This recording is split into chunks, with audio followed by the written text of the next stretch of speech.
Bonjour Rav, Boker Tov. Shalom Lionel. On a reçu une question intéressante, je trouve. Shalom Rav, ma femme et moi, nous avons déjà 2 garçons et 2 filles. Comment savoir si on doit encore avoir des enfants? Est-ce que cela dépend que de notre volonté?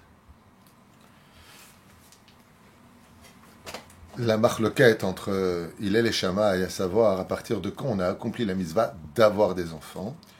Est-ce que 2 garçons suffit, comme ce fut le cas de Moshe Rabbeinu, ou est-ce qu'il faut obligatoirement une fille et un garçon? Dans le cas échéant qui m'a été donc posé comme question, sans prévenir à l'avance de quelle était la question, je le rappelle que c'est du direct, on peut dire ça comme cela.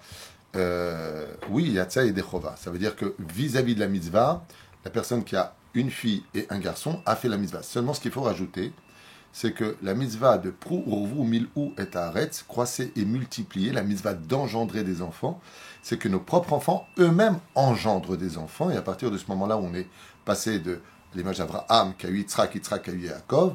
À partir du moment où il y a ces 3 générations, on a fait la mitzvah qui nous était escomptée. Seulement, ce qu'il faut retenir, c'est ce que nous enseigne le Talmud. Chaque naissance vient avec son mazal. C'est pour cela que les gens doivent faire très attention de ne pas faire dépendre la naissance d'un enfant selon la situation sociale ou financière. Il y a des cas précis pour lesquels on pourrait éviter d'avoir des enfants, comme des problèmes de santé, des problèmes de shlom bayit, c'est-à-dire que le couple ne sait pas s'il va continuer ou pas ensemble. Dans ce cas-là, avec une autorisation rabbinique, on pourrait prendre un miniaterayon, c'est-à-dire Contraceptif. Voilà, un contraceptif. Merci de traduire et de m'aider. Oui, dans ce cas-là, il faudrait une autorisation. Mais ce qu'il faut le plus retenir, c'est que chaque enfant, non seulement vient avec son mazal, mais le Talmud nous dit En ben David ba ad shikalu kol haneshamot. La Géoula viendra quand toutes les âmes seront descendues dans le monde d'en bas. Ce qui fait qu'une personne qui n'a pas de raison valable, même si le fait qu'elle ait déjà 4 enfants, empêcherait un enfant de venir alors qu'il n'y a pas de raison sur le domaine de la loi juive qui pourrait empêcher cette naissance. Il faut savoir que dans ce cas-là, si elle prend un contraceptif pour ne pas retomber enceinte sous prétexte que bon, c'est bon, j'ai des enfants, ça me saoule, j'ai pas envie de ceci et cela, eh bien, elle peut tout simplement reculer le moment de la Géoula.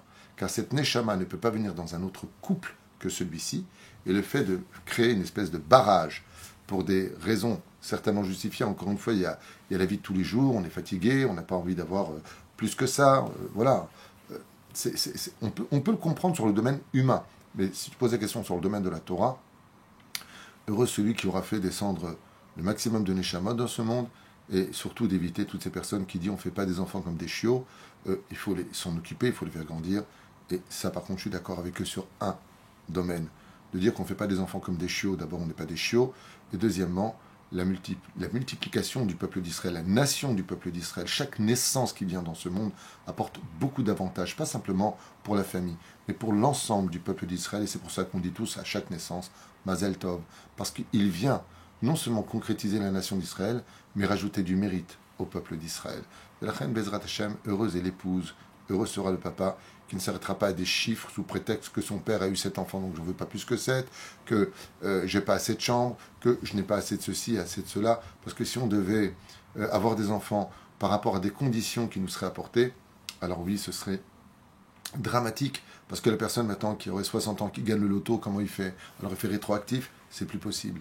La reine Bezrat Hashem, avec la Emouna, avec la foi, on a confiance en Dieu, on fait ce que Dieu nous demande, et comme dans le monde orthodoxe où gagne si peu d'argent, qui ont 10, 12, 13, jusqu'à 17 enfants, 24 enfants, comme ce fut le cas d'un élève qui était dans la classe de mon fils au Talmud Torah.